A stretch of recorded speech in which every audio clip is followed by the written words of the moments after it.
How is it going then, ladies and gentlemen? I hope you're all doing very well. Welcome to another video here on our channel. I'm the FIFA Analyst. Today, we've got something completely different for you. Never done a video like this on the channel before. It's going to be a FIFA pack opening video. A different sort of one, because what's going to be happening in the background is I'm going to be whizzing through a load of packs that I've already opened, and I'm going to be giving you a bit of a conversation. So just sit back, grab a drink, relax, and just kind of listen to my thoughts, really. We're going to be discussing, are FIFA points worth it, my opinion on them, would I recommend anyone to buy any and use it on Ultimate Team, and all of that sort of stuff. If you do enjoy the video, please do give it a big thumbs up. You can also subscribe to the channel.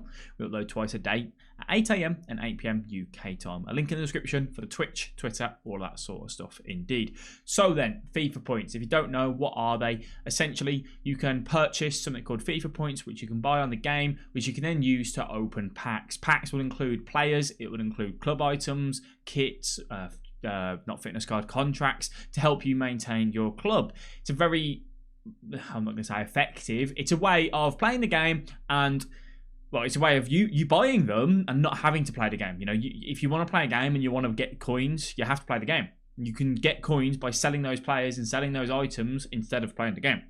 How much are they? They're quite, well, they're not quite expensive. They're very expensive. They are £80 for 12,000 FIFA points. You can open packs from bronze, silver, and gold. A gold pack at the minute, which people will be buying, is 150 points, which is just less than £1, I think it works out to.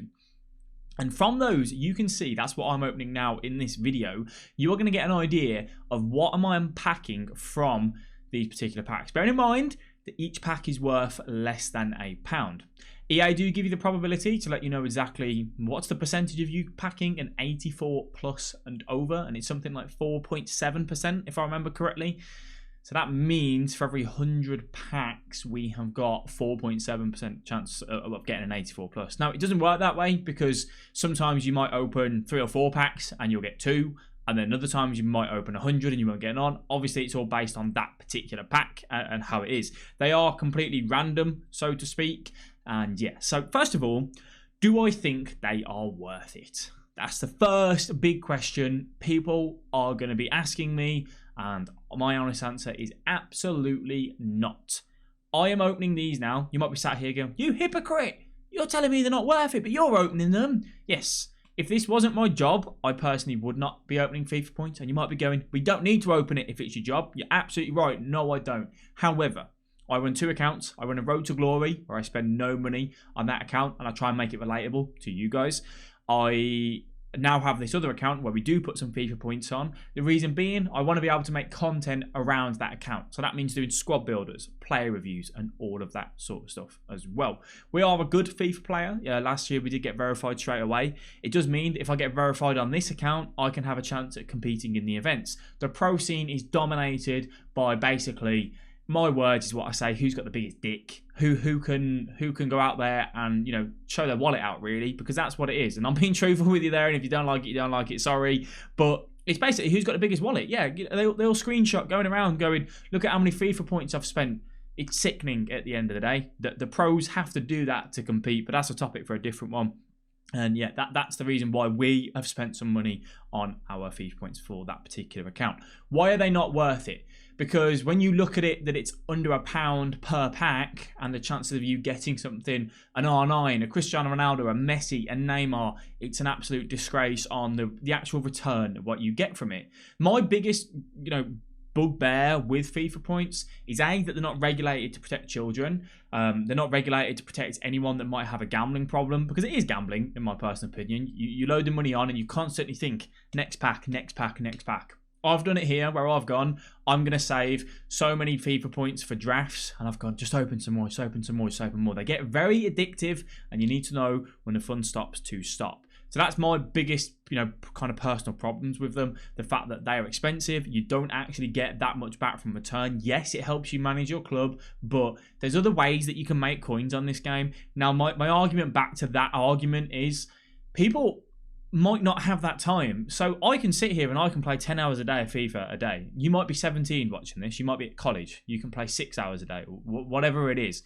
You might be at high school. You might be, at the minute, not doing too much. So you got loads of time to play FIFA. However, you might be working 60 hours a week and you only get to play a game a night and then some games on the weekend and you have a bit more free time. That means you can't keep up to date with everyone else that's playing, 4 or 5 hours throughout the week and throughout their days, and your club gets left behind. So then when you go into a game, you get absolutely destroyed because you feel like you don't have a good enough team to compete. And that is a big factor in how EA do very well at getting people to purchase more FIFA points. So I don't think they should be out and out banned. I think they should be regulated better. I think there could be a restriction on how they want to do it to try and make it a more level playing field.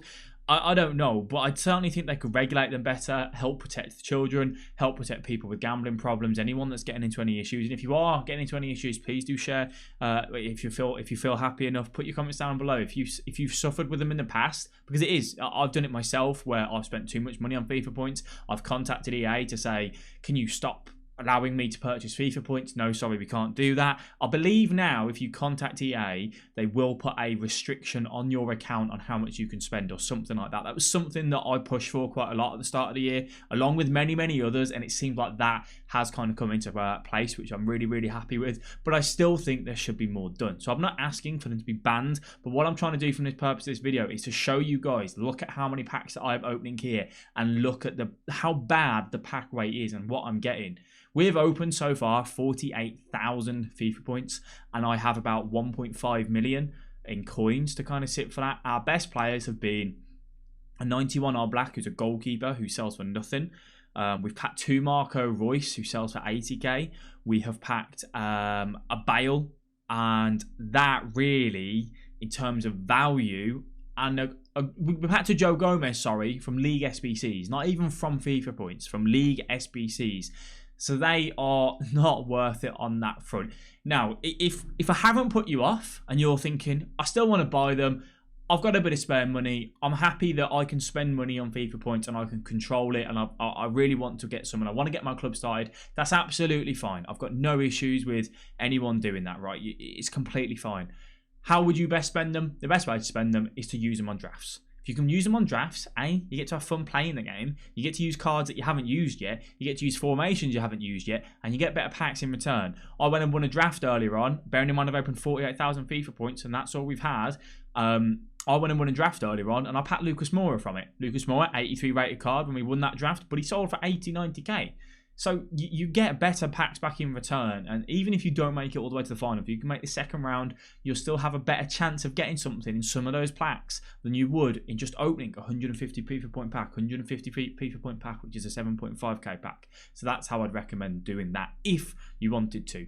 One thing that I would warn you to keep an eye on when you are, opening packs via FIFA points, and what EA specifically do, is regards to promos. They try and suck you in before a new promo with SBCs.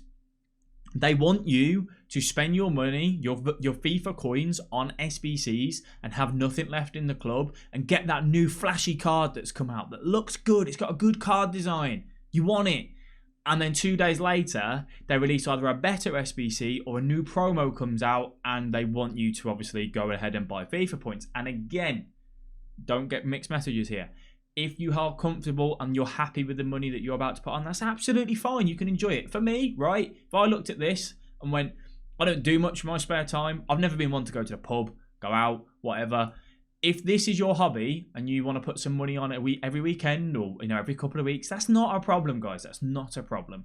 Just remember and don't get annoyed when you don't get anything from it, because honestly, it is just a vicious cycle of trying to get you in. And I know this is kind of turned into a bit of a rant video, but I'm a little bit frustrated in the turn that I've put on so many FIFA points, 48,000. That's a lot of money, and I've not had anything to kind of shout about. So that's my message across to you guys. If you are happy doing it, that's absolutely fine. You do you. That's not a problem. If you're sat here, if one person has watched this video and has thought, I'm spending a little bit too much, I work hard for part-time job, full-time job, whatever it is, that money could be used better, I'll listen to Analyst, I'll stop doing it, I'll play the game. You can get better by watching our videos, you get better by watching other people's videos. You can enjoy the game for what the game is without feeling like you constantly have to have the best team and you constantly need to get these packs and you constantly need to get that next player. Just relax, try and enjoy it. And yeah, that's kind of my thoughts on it, to be honest. So I've discussed are they worth it? Absolutely not. Should they be banned? No, but I think they could be regulated better. How best to spend them with regards to using drafts if you are going to do it. And just one thing to bear in mind is with regards to promos and how EA on that Wednesday, that Tuesday, whatever, they might release a new SBC. New promo comes out on Friday. You've currently got nothing in the club. That's when they want you to go out and do it and spend more money on those FIFA points. So EA, if you're watching this, nothing against you personally. I'm just telling the audience how it is, that they're not worth their hard-earned money. I hope you guys did enjoy the video. If you did, give it a big thumbs up. Thank you all very much for watching, and let me know your thoughts down in the comment section below. Speak to you soon. Bye-bye.